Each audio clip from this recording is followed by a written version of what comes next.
یہ آج سے 7 سال پہلے کی بات ہے، جب ایک رات میں اپنے گھر میں اکیلی تھی اور موسم بہت خراب تھا۔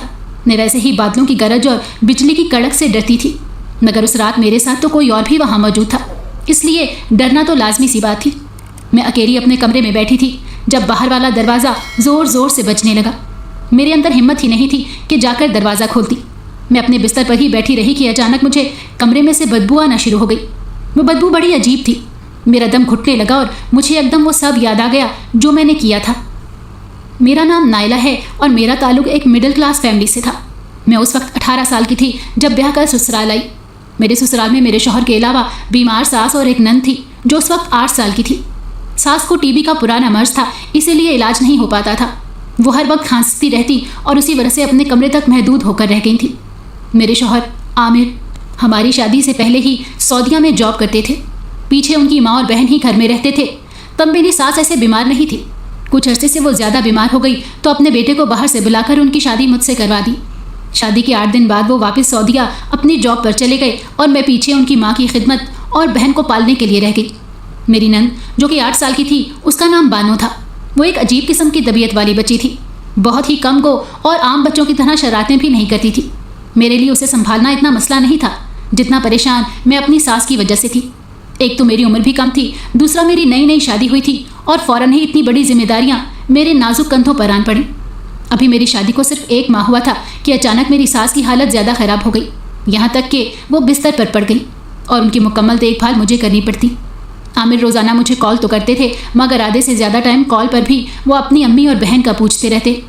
ویڈیو کال کرتے تو ماں کی حالت سے لے کر کمرے کی صاف صفائی تک کا جائزہ لیتے، بانو کے اسکول کے بارے میں پوچھتے اور اس کی دل جوئی کرتے رہتے۔ میرے لیے تو بس ان کے پاس یہ کہنے کا وقت ہوتا تھا کہ امی کا بہت خیال رکھنا، بانو کا بہت خیال رکھنا۔ اس کے علاوہ مجھ سے بس سرسری سی بات کرتے۔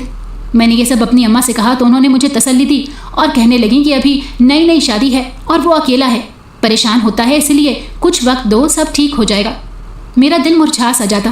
میرا بھی دل کرتا تھا کہ عامر مجھ سے گھنٹوں باتیں کرے، محبت کا بار بار اظہار کرے، میری تعریفیں کریں اور مجھ سے پوچھیں کہ مجھے کیا کیا چاہیے، اور میں فرمائشوں کی ایک طویل لسٹ ان کو تھما دوں، مگر ایسا تو کچھ نہیں تھا۔ میں روزانہ کال آنے سے پہلے نہا دھو کر سج سنور کر کال کا انتظار کرتی اور مجھ سے رسمی سا حال احوال پوچھ کر اپنی ماں کے بارے میں تفصیلات جاننے بیٹھ جاتے۔ یہ سلسلہ 1 ماہ تک چلتا رہا اور اب مجھے الجھن ہونے لگی تھی کہ ہر وقت عامر کو اپنی ماں اور بہن کی پڑی رہتی ہے۔ شادی کے 2 ماہ گزرنے کے باوجود میری کوئی پرواہ نہ تھی۔ ایک روز ایسے ہوا کہ میں اپنے لیے صبح کا ناشتہ بنا رہی تھی اور بانو تیار ہو کر ناشتہ کر کے اسکول بس کا انتظار کر رہی تھی۔ ساس کو میں نے ناشتہ کروا دیا تھا۔ میں کچن میں مصروف تھی کہ اچانک میری ساس کی چیخ مجھے سنائی دی۔ میں اور بانو بھاگ کر اماں کے کمرے میں پہنچے تو وہ بیڈ سے نیچے گری ہوئی تھیں اور درد سے کراہ رہی تھیں۔ اماں کو ایسے دیکھ کر میرے ہاتھ پاؤں پھول گئے۔ بھلا اماں کو کیا ضرورت تھی بستر پر ہلنے کی؟ بڑی مشکل سے میں نے اماں کو اٹھا کر بیڈ پر لٹایا، مگر میری اپنی کمر دوہری ہو گئی۔ اس دوران بانو کی اسکول بس آئی تو وہ اسکول چلی گئی۔ اس کے جاتے ہی میرے ضبط کا پیمانہ لبریز ہو گیا اور میں نے ساس کو خوب باتیں سنائی اور کہا کہ میرا جینا حرام کر رکھا ہے۔ ساس کیا بولتی، خاموشی سے سب سنتی رہی اور رونے لگی۔ میں نے دھمکی آمیز انداز میں کہا کہ اگر اپنے بیٹے کو کچھ بھی بتانے کی کوشش کی تو گلا دبا کے مار ڈالوں گی۔ اس کے بعد اسی وقت میں نے سوچ لیا کہ عامر سے بات کروں گی، مجھ سے اکیلے اتنا بوجھ نہیں سنبھالا جاتا، اور پھر میں نے ایسا ہی کیا۔ اپنے کمرے میں جانے کے بعد عامر کو کال ملائی اور خوب رونے دھونے لگی۔ میں نے عامر سے جھوٹ بولا کہ اماں کو زمین سے اٹھاتے اٹھاتے میری کمر میں موچ آ گئی اور اب مجھ سے ہلا تک نہیں جا رہا۔ پہلی مرتبہ ایسا ہوا تھا کہ عامر کے لہجے میں میرے لیے فکر تھی۔ وہ کہنے لگے کہ پریشان نہ ہو اور اپنا چیک اپ کرواؤ ڈاکٹر سے، اور اماں کے لیے کوئی ملازمہ رکھ لو جو ہر وقت ان کے کمرے میں رہے اور ان کی مکمل دیکھ بھال کرے۔ عامر کی بات سن کر میرا دل خوش ہو گیا۔ میں مسکرانے لگی مگر عامر کو دکھی آواز میں کہا کہ میرا بالکل دل نہیں کرتا کہ اماں کو نوکرانیوں پر چھوڑ دوں، مگر کیا کروں، میری کمر ہی نہیں ہلنے دے رہی مجھے۔ یہ کہہ کر میں نے جھوٹ پہ رونا شروع کر دیا۔ عامر نے مجھے بہت تسلیاں دی اور پیار سے بات کرتے رہے۔ مجھے بہت اچھا لگ رہا تھا کہ آج 2 مہینے بعد ہی صحیح، مگر عامر کو میری فکر تو ہوئی اور آج وہ صرف مجھ سے بات کر رہے تھے۔ اب میں سمجھ گئی تھی کہ کیسے عامر کی توجہ اپنے اوپر رکھنی ہے۔ کال بند کرنے کے فوراً بعد میں نے اپنی اماں کو فون کیا اور ان کو کہا کہ کسی کل وقتی ملازمہ کا فوری انتظام کروائیں۔ ہمارے محلے میں ایسی بہت سی عورتیں تھیں جو لوگوں کے گھروں میں کام کر کے اپنا اور اپنے گھر والوں کا پیٹ پال رہی تھیں، اسی لیے مجھے پورا یقین تھا کہ جلد ہی ایسی ملازمہ مل جائے گی تو میری ساس کو مکمل طور پر سنبھال سکے گی، اور ایسا ہی ہوا۔ میری اماں نے ایک 30-35 سال کی جوان ہٹی کٹی عورت سے بات کر کے اسے میرے گھر بھیج دیا۔ میرا گھر چونکہ ایک پوش علاقے میں تھا، اسی لیے وہ عورت آتے ہی منہ مانگی تنخواہ کا مطالبہ کرنے لگی۔ وہ جتنی تنخواہ مانگ رہی تھی میں نے اس سے زیادہ کا ذہن بنا رکھا تھا۔ ویسے بھی پیسے کی طرف سے مجھے کوئی پریشانی نہیں تھی، عامر کی ٹھیک ٹھاک کمائی تھی، اسی لیے میں نے فوراً کام والی کو رکھ لیا اور اسے کہا کہ ابھی کے ابھی واپس جا کر اپنے کپڑے وغیرہ لے آؤ اور یہی میری ساس کے کمرے میں زمین پر اپنا ڈیرا ڈال لو۔ وہ اپنا بوریا بستر اٹھا لائی اور اماں کی ذمہ داری میں نے اس پر ڈال دی۔ وہ 24 گھنٹے اماں کے پاس رہتی، اماں کو نہلاتی دھلاتی کھانا کھلاتی۔ غرض کی اماں کا ہر کام زرینہ نے بڑی خوبی سے سنبھال لیا تھا۔ مجھے اب بہت سکون تھا۔ میں نے عامر کو کہہ رکھا تھا کہ اماں کے آدھے کام میں خود کرتی ہوں اور باقی دیکھ بھال زرینہ کرتی ہے۔ اماں کو صاف ستھرا دیکھ کر عامر بھی مجھ سے بہت خوش تھے۔ اب تو مجھ سے باتیں بھی کرتے تھے، اور رہی بات بانو کی، وہ تو بالکل تنگ نہیں کرتی تھی، اپنے کپڑوں کی دیکھ بھال خود کر لیا کرتی تھی۔ کھانا پینا اور اسکول کا کام ہر چیز بڑی نفاست سے سنبھال کر رکھتی۔ مجھے اس بچی سے فی الحال کوئی پریشانی نہیں تھی۔ 6-7 مہینے بعد عامر وطن لوٹے تو میری خوشی کی انتہا نہ تھی، مگر وہ آئے بہت ہی کم دنوں کے لیے تھے، صرف 1 ہفتے کے لیے، وہ بھی ان کی کمپنی کی طرف سے کسی کام کے لیے یہاں آئے تھے۔ مگر وہ پورا ہفتہ وہ اپنی ماں کے پاس سے ہلے تک نہیں۔ جتنی دیر گھر رہتے اپنی ماں کے گھٹنے سے لگے رہتے، کبھی انہیں بڑے بڑے ڈاکٹرز کو دکھانے لے جاتے اور پھر باقی وقت ان کی خدمت میں گزار دیتے۔ میں تو صرف کاموں میں گھن چکر بن کر رہ گئی تھی، دکھاوے کے لیے ہی صحیح، مگر اماں کے لیے پرہیزی کھانا بناتی، کبھی کیا کرتی تو کبھی کیا۔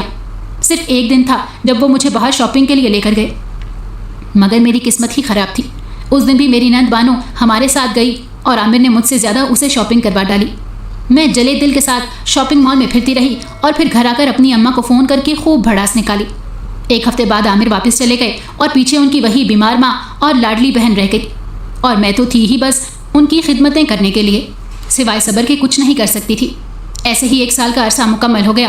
اب تو رشتہ داروں کے علاوہ میرے میکے کے محلے والے بھی کسی خوشخبری کا پوچھتے رہتے تھے۔ میں ان کو کیا بتاتی کہ جب سے بیاہ ہوا ہے صرف نوکرانی بن کر رہ گئی ہوں، کہنے کو میں ایک بڑے گھر کی بہو تھی۔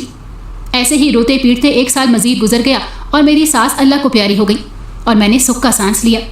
عامر پورے 1.5 سال بعد ماں کے مرنے پر واپس آئے تھے۔ ان کا صدمے سے برا حال تھا اور ایسا ہی حال میری نند کا تھا۔ وہ بیچاری تھی بھی بس 10-11 سال کی۔ مجھے ان دونوں کو دیکھ دیکھ کر افسوس بھی ہوتا، مگر دل ہی دل میں شکر کر رہی تھی کہ بیمار ساس سے جان چھوٹ گئی۔ عامر 2 ہفتے گھر میں رہے۔ اس دوران انہوں نے زیادہ وقت بانو کے ساتھ ہی گزارا، یہاں تک کہ اس کے کمرے میں ہی سوتے تھے، اور واپس جاتے وقت انہوں نے مجھے بھی یہی کہا کہ بانو کو اپنے پاس ہی سلانا۔ میں نے اس بات میں سر ہلا دیا، مگر اندر ہی اندر میں غصے سے بھری ہوئی تھی۔ 2 ہفتے شوہر گھر میں رہا، مگر ہم اکیلے وقت تک نہیں گزار سکے۔ پر مجھے ایک طرف یہ سکون ہو گیا تھا کہ اب میں ساس کی ذمہ داری سے آزاد ہوں۔ میں نے اس ملازمہ کو کام سے نکال دیا اور نئی 2 ملازمہ رکھ لیں جو صبح سے شام تک باری باری آتی تھیں۔ صاف صفائی اور کچن کا سارا کام وہی کرتی تھیں۔ اب میرے عیش تھے، سکون سے جو دل کرتا وہی کرتی تھی، زیادہ وقت آرام میں گزارتی۔ بانو کے کھانے پینے کی ذمہ داری بھی ملازمہ پر تھی۔ وہ صبح ناشتہ کر کے اسکول چلی جاتی اور واپسی پر ملازمہ ہی اسے کھانا وغیرہ دیتی۔ اس کے بعد وہ اپنے کمرے میں ہی رہتی، مجھے بالکل تنگ نہیں کرتی تھی، بلکہ اب تو اس نے باقاعدہ نماز پڑھنا بھی شروع کر دی تھی۔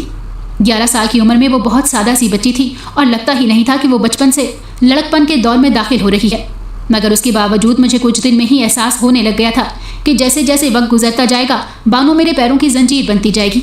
میری اپنی اولاد تو اب تک نہیں ہوئی تھی، مگر بانو کی ذمہ داری اس کے بھائی نے مجھ پر ڈال رکھی تھی۔ ایک دن میں عامر سے فون پر بات کر رہی تھی تو جانے کیا ہوا کہ بانو کا پیر پھسل گیا اور وہ گر گئی۔ اس کی چیخنے کی آواز سن کر میں دوڑتی ہوئی گئی اور سہارا دے کر اسے اٹھایا۔ عامر نے اسی وقت ویڈیو کال کر لی۔ وہ بہت زیادہ پریشان ہو رہے تھے۔ انہوں نے مجھے فوری طور پر بانو کو ڈاکٹر کے لیے لے جانے کا کہا۔ مجھے مجبوراً کال بند کر کے بانو کو ڈاکٹر کے پاس لے جانا پڑا۔ اس وقت سورج بالکل سر پہ تھا اور گرمیوں کے دن تھے۔ اے سی سے نکل کر باہر جانا میرے لیے ایک بڑا عذاب تھا۔ شادی کے بعد سے مجھے اے سی میں رہنے کی عادت ہو گئی تھی اور گھر میں کار موجود ہوتے ہوئے بھی کہیں آنے جانے کے لیے ٹیکسی یا رکشہ منگوانا پڑتا تھا، کیونکہ مجھے کار چلانی آتی نہیں تھی اور عامر کسی ڈرائیور کو رکھنے کے حق میں نہیں تھے کہ ہم دونوں نند بھاوج اکیلی رہتی تھی تو ایسے کسی پر اعتبار کرنا ممکن نہیں تھا۔ خیر میں بانو کو تپتی دوپہر میں چیک اپ کروا کے گھر لائی۔ ڈاکٹر نے اسے مکمل بیڈ ریسٹ کا کہا تھا کیونکہ اس کے پاؤں میں موچ آ گئی تھی۔ اس دن مجھے اندازہ ہوا کہ مجھے سکھ اور آزادی کا سانس کبھی نصیب نہیں ہو سکتا۔ پہلے ساس نے ناک میں دم کیے رکھا تھا اور اب نند صاحبہ کی خدمتیں کرنی پڑ رہی تھی۔ عامر روزانہ ویڈیو کال پر بہن سے بات کرتے اور مجھے نئے نئے فرمان جاری کر دیتے کہ بانو کو یہ پکا کر دو، وہ پکا کر دو، یہ کر لو اور وہ کر لو۔ میں ان سب سے تنگ آ چکی تھی۔ ایسے ہی 1 سال اور سے رکھ گیا۔ عامر اب ہر سال بعد آیا کرتے تھے۔ اس بار وہ 1 ماہ کے لیے آئے۔ مجھے خوشی تھی کہ یہ 1 مہینہ میں اپنے شوہر کے ساتھ گزاروں گی، خوب شاپنگ کروں گی اور عامر کے ساتھ گھوموں پھروں گی۔ میرے بہت سارے خواب تھے، لیکن جب عامر آئے تو حسب معمول مجھے اتنا وقت نہیں دیتے تھے جتنا وقت اپنی بہن بانو کے ساتھ گزارتے۔ بانو 13ویں سال میں تھی، بڑی ہو رہی تھی تو عامر کو اب اس کی زیادہ فکر رہنے لگی تھی۔ وہ نہیں چاہتے تھے کہ بانو کو کسی قسم کی کمی کا احساس ہو یا وہ تنہائی کا شکار ہو۔ ویسے بھی اس کی سہیلیاں تو تھیں نہیں، پتہ نہیں اسکول میں بھی کیوں اس نے کسی سے دوستی نہیں کی تھی، نہ وہ موبائل فون رکھتی تھی۔ ایک دن عامر نے اسے کہا کہ چلو تمہیں موبائل فون خرید کے دیتا ہوں، تو اس نے منع کر دیا کہ مجھے ضرورت نہیں بھائی، اگر ضرورت ہوگی تو بھابھی کے فون سے بات کر لوں گی۔ عامر یہ سن کر خاموش ہو گئے اور پھر ایک دن اس کے لیے نیا لیپ ٹاپ اٹھا لائے۔ ایسے ہی بانو کے ناز نخرے اٹھاتے 1 مہینہ پورا ہوا اور عامر واپس لوٹ گئے، مگر میرے دل میں بانو سے حسد اور جلن کی ایسی آگ جلی جس نے سب کچھ جلا کر رکھ دیا۔ ایک دن میری پرانی سہیلی مجھ سے ملنے میرے گھر آئی تو میرے ٹھاٹ باٹ دیکھ کر چونک گئی، پر جب میں نے اسے ساری صورتحال بتائی تو اس نے بھی افسوس کا اظہار کیا اور کہنے لگی کہ تم اپنے شوہر کے پاس سعودیہ ہی چلی جاؤ۔ مگر میں اسے کہنے لگی کہ بانو نام کا یہ کانٹا میرے راستے سے نکلے گا تو شوہر کے پاس جاؤں گی اور اسے میں اپنے ساتھ وہاں ہرگز نہیں لے کر جاؤں گی۔ سہیلی کے جانے کے بعد اس کی باتوں پر میں سوچنے لگی اور نند سے پیچھا چھڑوانے کے لیے نئے نئے طریقے دماغ میں آنے لگے، مگر میں چاہتی تھی کہ کچھ ایسا ہو جس سے اس کا پتہ ہی کٹ جائے ہمیشہ کے لیے۔ اور آخرکار بہت سوچ بچار کے بعد میرے ذہن میں یہی آیا کہ مجھے اپنی نند کی کسی بھی طرح شادی کر دینی چاہیے، مگر ابھی تو وہ 14 سال کی تھی۔ عامر تو اس کی شادی کے لیے ہرگز نہ مانتے۔ پھر میرے دماغ میں ایک شیطانی منصوبہ آیا اور میں نے اس پر عمل کرنے کے لیے اپنی اسی دوست کی مدد لی۔ ہوا دراصل یوں کہ میری دوست کے ذریعے سے میں نے آدھی رات کو اپنے گھر ایک نشئی کو بلوا لیا اور اسے کافی سارا پیسہ دیا اور نند کے کمرے میں بھیج دیا۔ وہ میری نند کے کمرے میں جا کر بیٹھ گیا۔ میری نند تو سو رہی تھی، پھر میں نے کچھ دیر بعد شور مچانا شروع کر دیا۔ میری نند بوکھلا کے نیند سے جاگی۔ میں نے اسے کہا کہ یہ کس نامحرم کو بلا کر کمرے میں گھسا رکھا ہے۔ وہ ہکا بکا سی کبھی میری باتیں سن رہی تھی اور کبھی اس نشئی کو دیکھ رہی تھی۔ میں نے اسی وقت عامر کو کال ملائی اور اسے ساری بات بتا دی کہ آپ کی بہن بد کردار ہے۔ عامر میری باتیں سن کر بالکل چپ ہو گئے۔ میں نے عامر سے کچھ بات کی اور فوراً بند کر دیا اور صبح ہوتے ہی قاضی کو بلوا کے نند کا نکاح اس آدمی سے کروا کے اسے گھر سے نکال دیا اور عامر سے یہی کہا کہ بانو ہر صورت میں اس کے ساتھ نکاح کرنا چاہتی تھی۔ اس سے پہلے کہ ہماری عزت کا جنازہ نکال کر گھر سے بھاگتی، میں نے اس کا نکاح کروا دیا ہے۔ عامر نے کیا کہنا تھا، وہ تو بہن کی اس حرکت پر نادم اور دکھی تھے۔ میرے سامنے تو وہ بول ہی نہیں پا رہے تھے۔ اس کے بعد میں نے عامر سے کہا کہ اب میں اکیلی تو یہاں نہیں رہ سکتی، اس لیے جلد از جلد مجھے اپنے پاس بلا لیں۔ عامر نے 1 مہینے میں میرا سعودیہ جانے کا انتظام کر دیا اور میں اپنے شوہر کے پاس وہاں چلی گئی۔ خوشی کے مارے میرا دل جھوم رہا تھا۔ مجھے کچھ خبر نہیں تھی کہ وہ نشئی بانو کو لے کر کہاں گیا یا اس کے ساتھ کیا ہوا۔ سعودیہ پہنچنے کے بعد عامر نے دبے الفاظ میں بہن کا پوچھا تو میں نے خوب رونا دھونا کیا اور عامر سے کہا کہ آئندہ اپنی بد کردار بہن کا نام مت لینا۔ عامر ویسے ہی شرمندہ سے تھے، آخر ان کی اتنی نیک پارسا بہن نے یہ گل جو کھلایا تھا، ایسے میں وہ میرے سامنے مزید کیا بولتے۔ میں بھی اب پرسکون تھی۔ بیمار ساس اور منحوس نند سے میری جان چھوٹ گئی تھی اور میں اب اپنے شوہر کے پاس تھی۔ میں زندگی اپنی مرضی سے جینا چاہتی تھی، مگر جب سے شادی ہوئی تھی تب سے بس ساس اور نند کی غلامیاں کر رہی تھی۔ اب میں اپنے شوہر کے پاس بہت خوش رہنے لگی، مگر کہتے ہیں نا کہ کسی کے ساتھ برا کرو گے تو انجام اس کا بھی برا ہوگا۔ میں نے جو اپنی نند کے ساتھ کیا تھا، مجھے نہیں معلوم تھا اس کی اس قدر بھیانک سزا مجھے ملے گی۔ مجھے اچھی طرح وہ رات یاد ہے جب عامر کو کسی کام کے سلسلے میں دوسرے شہر جانا پڑ گیا اور فلیٹ میں اکیلی تھی۔ رات کا نہ جانے کون سا پہر تھا جب اچانک سے تیز ہوائیں چلنے لگیں اور فلیٹ کی کھڑکیاں بجنے لگ گئیں۔ ہمارا فلیٹ بلڈنگ کی سب سے اوپر والی منزل پر تھا اور جب سے میں آئی تھی ایسا تو کبھی نہیں دیکھا تھا میں نے یہاں کہ تیز ہوائیں چلتی ہوں۔ پر اس رات جانے کیا ہوا، خوف کے مارے میرا برا حال تھا، مگر پھر اچانک سب کچھ تھم سا گیا اور میں سو گئی۔ شاید یہ سب میرے اندر کا خوف تھا جو مجھے ایسا محسوس ہوا۔ میں سو رہی تھی تو دوبارہ میری آنکھ کھلی۔ میرے پورے جسم میں شدید درد ہو رہا تھا اور مجھے ہلکا ہلکا بخار بھی محسوس ہونے لگا، مگر ایک چیز سب سے عجیب تھی، وہ یہ کہ میرے کمرے میں سے عجیب سی بدبو آ رہی تھی، ہلکی ہلکی مگر گندی سی بدبو۔ میں نے اٹھ کر سارا کمرہ چیک کیا مگر ایسا کچھ نہیں ملا جس کی بدبو ہو۔ میں دوبارہ اپنے بستر پر بیٹھ گئی۔ پھر مجھے احساس ہوا کہ بدبو میرے پاس سے آ رہی تھی۔ مجھے پہلے تو میرا وہم لگا، مگر جب کچھ دیر اور گزری تو مجھے محسوس ہوا کہ بدبو واقعی مجھ میں سے آ رہی تھی۔ میں جلدی سے اٹھی اور نہا دھو کر دوسرے کپڑے پہن لیے۔ بدبو آنا بند ہو گئی تھی۔ میں نے شکر کیا اور سو گئی۔ صبح سویرے ہی عامر واپس آ گئے اور بتانے لگے کہ کمپنی نے ان کا ٹرانسفر پاکستان میں کر دیا ہے۔